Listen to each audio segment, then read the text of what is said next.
Bonjour et bienvenue à la Bible au quotidien, la page Facebook de ceux qui aiment la Bible, la parole de Dieu et qui désirent la mettre en pratique. Merci de suivre ces études.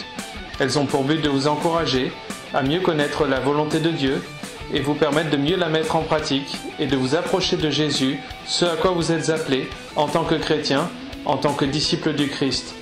L'étude sur l'Épître aux Hébreux continue. J'espère qu'elle vous intéresse, qu'elle vous passionne, qu'elle vous aide et qu'elle vous nourrit. Nous poursuivons donc avec les versets 8, la deuxième partie du verset 8, jusqu'au verset 10, et nous allons étudier aujourd'hui sur un sujet important. Il y a tentation et tentation. Je vous propose donc de suivre ces versets avec nous sur l'écran. Ils vont s'afficher, ils vont vous être lus. Il est important pour vous aussi que vous appreniez et que vous continuiez à lire votre Bible et à savoir trouver les Écritures à l'endroit où elles sont affichées. Au jour de la tentation dans le désert, où vos pères me tentèrent pour m'éprouver et virent mes œuvres pendant 40 ans, c'est pourquoi je fus indigné contre cette génération, et je dis, leur cœur s'égare toujours, et ils n'ont pas connu mes voies. Nous retrouvons dans ce verset plusieurs éléments extrêmement importants. Tout d'abord, comment pouvoir penser que quelque chose qui s'est passé il y a plus de 3500 ans puisse encore nous concerner aujourd'hui? Même pour les Hébreux qui étaient les récipiendaires de cette lettre, comment pouvons-nous penser que 1500 ans, 1600 ans, 1800 ans plus tard, ils soient encore concernés par ce que Dieu peut avoir à leur dire? Comment peut-on penser que l'apôtre qui écrit l'Épître aux Hébreux puisse utiliser un exemple aussi vieux en pensant que des gens si jeunes, si hors lien avec l'exemple qu'il cite, puissent être touchés, puissent désirer, comprendre et mettre en pratique et recevoir cette exhortation qu'il leur est donnée? Tout simplement parce que le désert est une épreuve par laquelle nous passons tous. Ou devrais-je dire, le désert est une tentation. Ou dans le désert, il y a des tentations.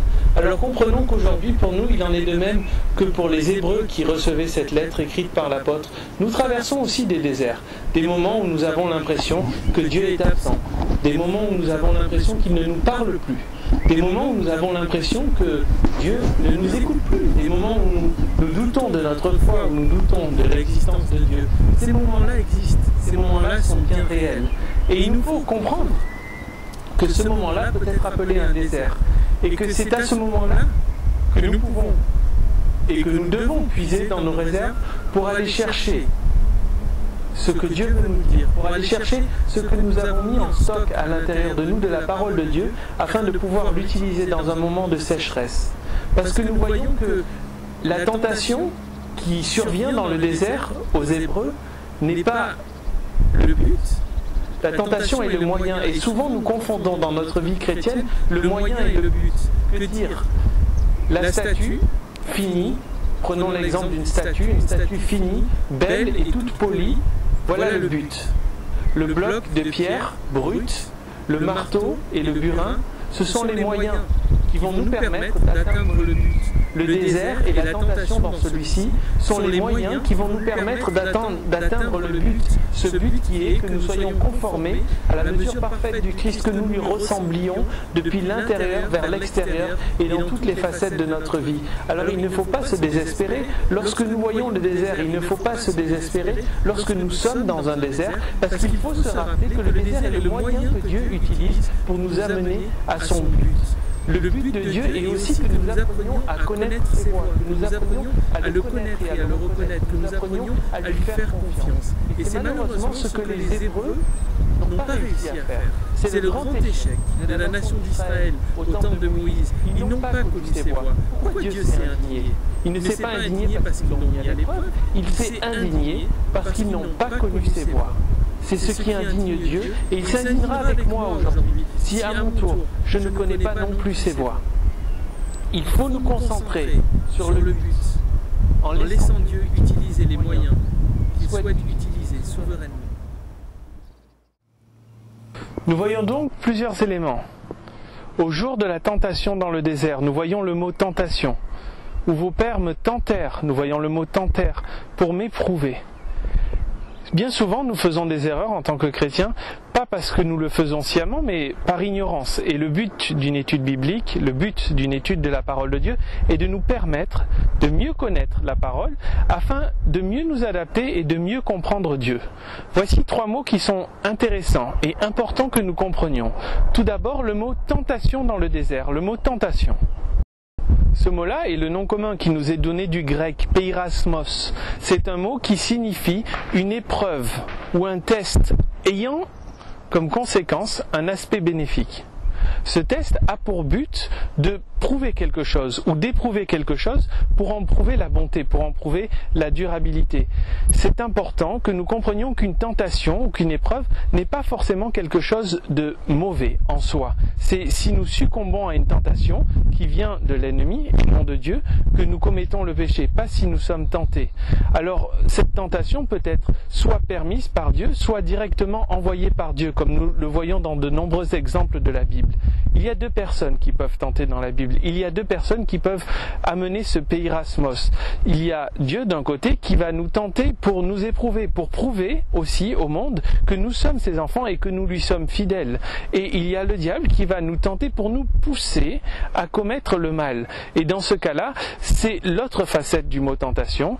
Et ce n'est pas le cas dans le verset des Hébreux, puisque c'est Dieu qui tente ses enfants, qui les éprouve, qui les met à l'épreuve pour prouver qu'ils vont tenir le coup, pour prouver qu'ils sont ses enfants à un monde incrédule, à un monde qui observe, à un monde qui nous regarde. Alors il ne faut pas nous décourager lorsque nous sommes dans un désert et que nous sommes tentés.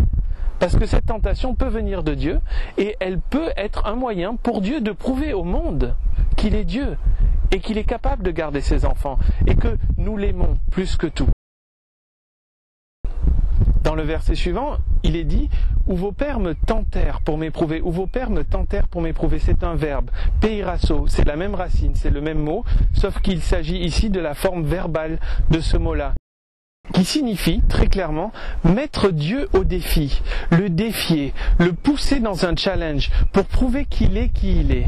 Ceci peut être négatif dans certains sens, comme dans ce sens-là, puisque le but de la tentation dans le désert n'était pas qu'en retour, les Israélites tentent à leur tour Dieu et le mettent à leur tour au défi, mais qu'ils lui fassent confiance, qu'ils lui répondent avec un geste d'adoration, croyant, qui croit que Dieu est capable de pourvoir, qui croit que ce que Dieu permet est essentiellement bon, ultimement.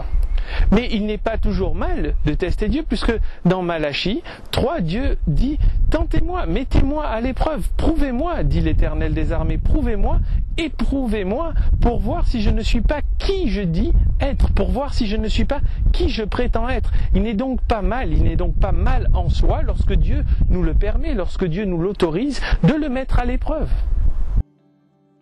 Nous voyons ensuite qu'ils l'ont tenté pour l'éprouver. En grec, éprouver, c'est dokimasso.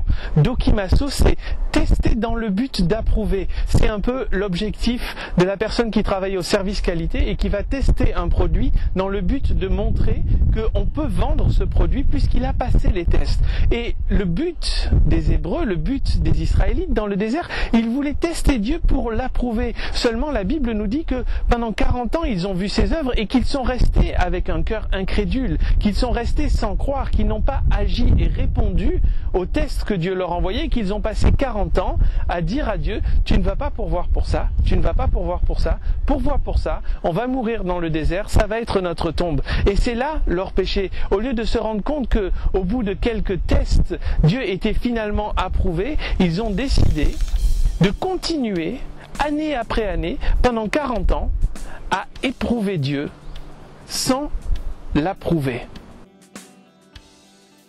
Vous intéresse.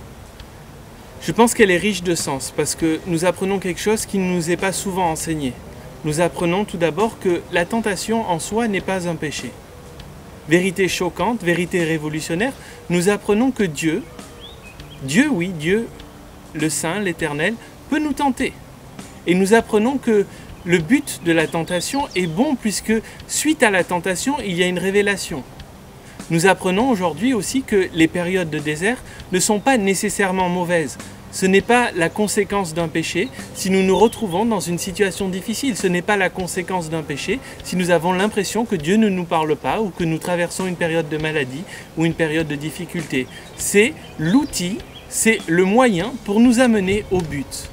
Nous allons donc approcher les prochaines épreuves, nous allons donc approcher les prochains déserts avec une attitude totalement différente. Nous allons les approcher en nous rendant compte que Dieu utilise ce moyen pour nous rapprocher de lui.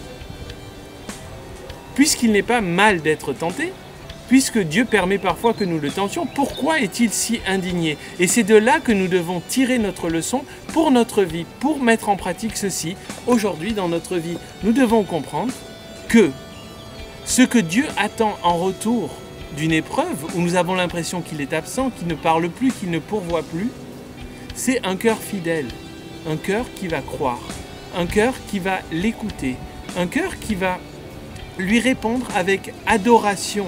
Et l'adoration puise sa source dans la foi et dans la connaissance de qui Dieu est. Si nous n'avons pas cette confiance de qui Dieu est, alors nous allons douter. Et le doute demande à voir alors que la foi croit sans voir.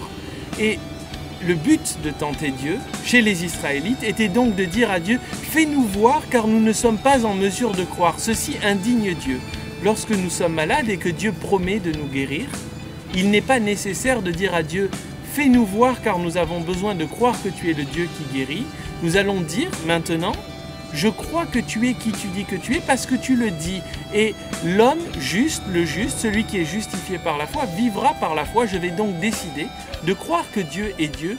Si je ne le vois pas, la vraie adoration repose dans le fait que je vais croire sans voir. Que je vais adorer Dieu parce qu'il est qui dit qu'il est, alors que je ne le vois pas. Je vais croire ses promesses avant même d'en voir la manifestation et cesser de me comporter comme un bébé en Christ qui va toujours demander des signes. Passe à l'étape suivante et tu sortiras du désert. Tu rentreras dans ce repos qui est le but. En croyant au lieu de le tenter. Crois en Dieu aujourd'hui. Merci d'avoir suivi cette étude. Jésus t'aime. Moi aussi. Si tu as besoin de quoi que ce soit, n'hésite pas. N'hésite pas à nous en faire part. N'hésite pas à nous écrire. N'hésite pas à nous envoyer un message. Ces études sont gratuites. Elles peuvent être librement partagées. Je sais que les églises en général préfèrent utiliser leur propre matériel. Mais si tu souhaites les partager, si vous souhaitez les utiliser à la maison, en petits groupes ou quoi que ce soit, n'hésitez pas. Puisse-t-elle vous bénir aujourd'hui et pour tout le reste de votre vie et de votre croissance chrétienne. Amen.